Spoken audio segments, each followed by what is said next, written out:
Hello there, my name is Omotesis.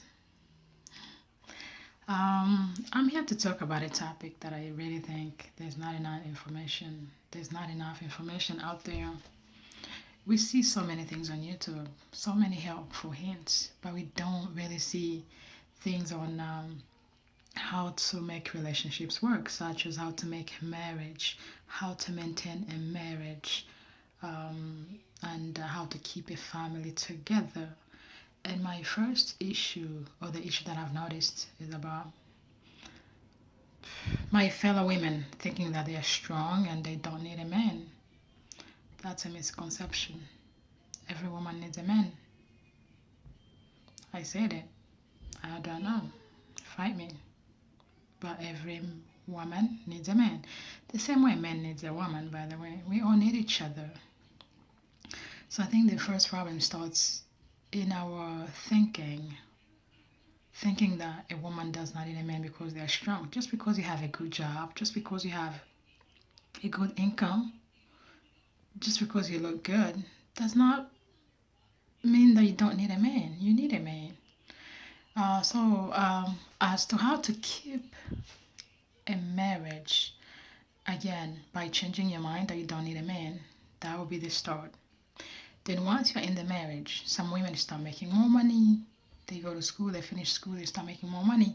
And again, they come to the assumption that they don't need a man and the marriage falls apart.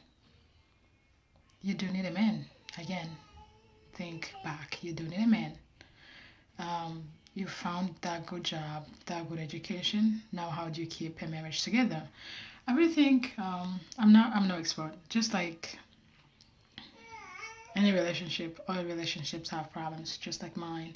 But how do you keep the balance? How do you resolve problems? Um, the first step is to know your role as a woman.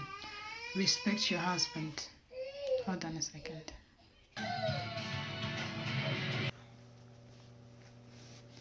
So, as a woman, you should respect your husband. Know that he's the leader of the house. That doesn't mean that he should not help you with anything, but a man is the man of the house and you are the wife. You are his helper. By you knowing that you are the helper of your husband and him knowing that he's the leader of the house, the marriage is going to work. I think the marriage fails when if a husband took the leadership too far, if he assumed that him being a leader means he's going to dominate you, he's going to abuse you, that's not going to work.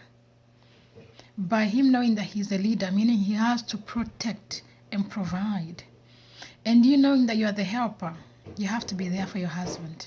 Assist him. Assist him in thinking. Forgive him when he wrongs you.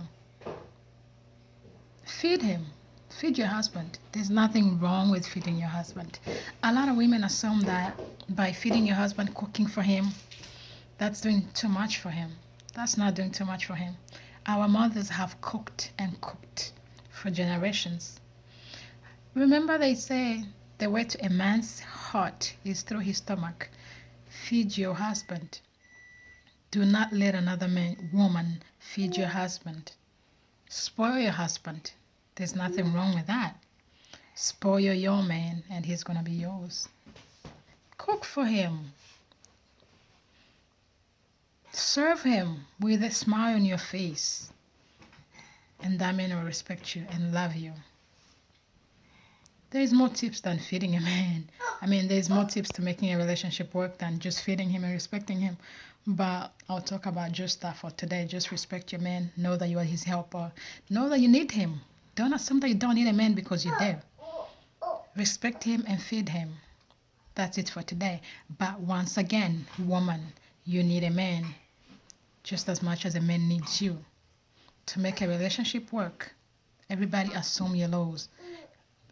Everybody know your roles and keep up with them. Your husband is the leader of the house.